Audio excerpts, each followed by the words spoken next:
Welcome back, everybody. I'm Mike, and on today's LEGO review, we're going to be looking at the new Droideka. With set number 75381, this set has 583 pieces. There are no minifigures, well, kinda. And at $65 at retail price, it is priced at 11 cents per piece. This set is actually a remake from a Technic Destroyer droid back in 2000. It had 558 pieces. There were also no minifigures. At only 8 cents per piece, it was retailed at only 50 bucks. Since 2019, there have been 8 other buildable characters. I kind of feel weird saying buildable characters because they definitely got rid of those action figure buildable characters that they used to do. So ever since then, LEGO's been doing this. This is the route that seems to be the path that LEGO wants to take, and I could not be happier, and I think you couldn't be more happy with their decision also. The only questionable character on this entire thing is in 2023, they decided to go a little weird with the Chewbacca. Love the idea, but the face of it just does not work. My favorite out of this entire list is this year's R2-D2. It has everything that you need. It has a great price point, and we're going to get into that one just a little bit later.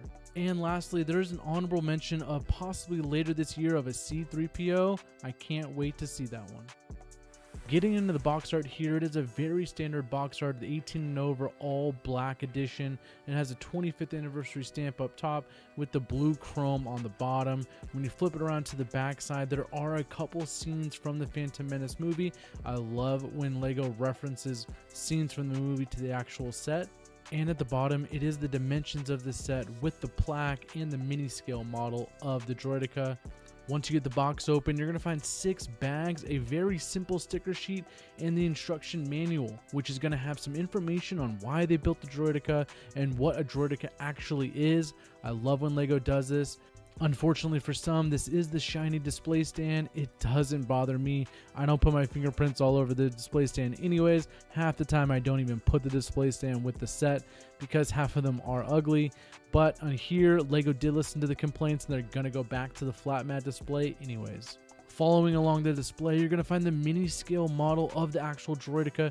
I would have loved a minifigure here instead of an actual buildable character miniature, the ones that you buy for $5 in a poly bag or foil bag. I would actually like a molded Droideka. I don't know how they would have done it. I don't know what it would have looked like, but I think it kind of would have been better than this. Now let's actually do a 360 on the Droideka and see what it looks like.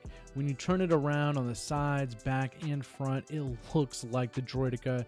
Matter of fact, if you pull a scene from the movie, they did a really good job with the details. You could tell every part of this Droideka was thought very, very thoughtfully, and I don't think the stickers look bad at all. I think the stickers actually give it a little bit of definition, and they didn't bother me putting them on. Now when it comes to the play features, there's 2 main play features, and this is where the Droideka's downfall is in my opinion.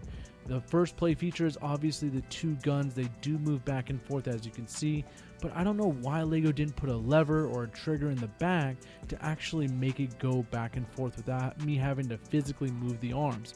I just don't understand that part of it. This is a display set. It's not really a playable set, but then in the second feature is the actual playable set where you can turn it into a ball just like in the movies and try to roll it down. The problem is it just doesn't work. As you can see here, I've done this dozens, if not 24, 36 times in different places in the house, and the results are still the same. It just doesn't roll. It doesn't roll cleanly. Parts fall off of it. It just doesn't even look good whatsoever. So this feature, unfortunately, is better for a display instead of an actual play. Let's compare this really quick to LEGO's most recent character build, the R2-D2, launched back in March. Yes, it's at a $100 price point, but it comes with more pieces and it actually comes with 2 minifigures. With LEGO being able to do the things that they did with that set, why wouldn't they just do it with the Droideka? When May 1st came around, there wasn't one other set around this price point with that many pieces in it. LEGO kept around the $65 to $80 price point for all of their sets, and it just doesn't make sense that LEGO wouldn't put out a set around this price point to give us a little bit more something in these sets. The Droideka is fine, but as you can tell, the R2-D2 is just the way better build here. And I completely understand referencing back to the 24-year-old Technic set to do the side-by-side comparison. Unfortunately, that was 24 years ago and it's a Technic set. These are different sets in so many ways. I like to do comparisons to the most recent sets that LEGO has developed and put out for us to build, which is the R2-D2 from March. Now we can see what LEGO's done, what kind of investment LEGO's put into it, and then we can kind of grade on what LEGO should have or could have done with other sets. And jumping into the grading, we're going to go off of experience, display, mini model of the Droideka, and then price per piece. The building experience on this Droideka unfortunately is a B, and the only reason why is because the blasters and the fact that it doesn't roll just kind of loses some points for me. Overall, the experience was actually really good though. I loved the build, it was a fun build, I think it's definitely worth your money, but unfortunately the play features aren't good.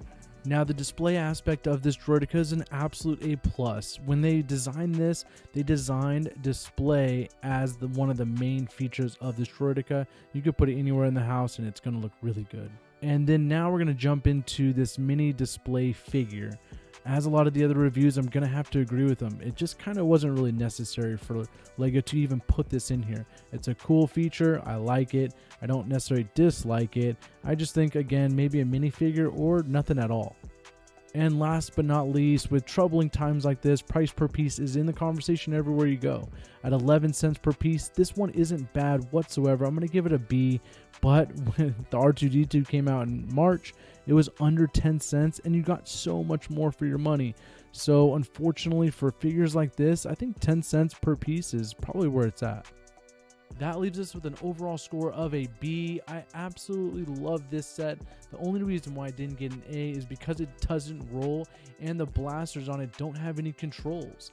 Not just that, but if it didn't have that mini scale figure and maybe put a minifigure like, I don't know, Newt Gunray or someone like that, talk about a really good set that would have had great reviews across the board. So if you enjoyed this review, don't forget to like and subscribe, and I'll see you on the next one.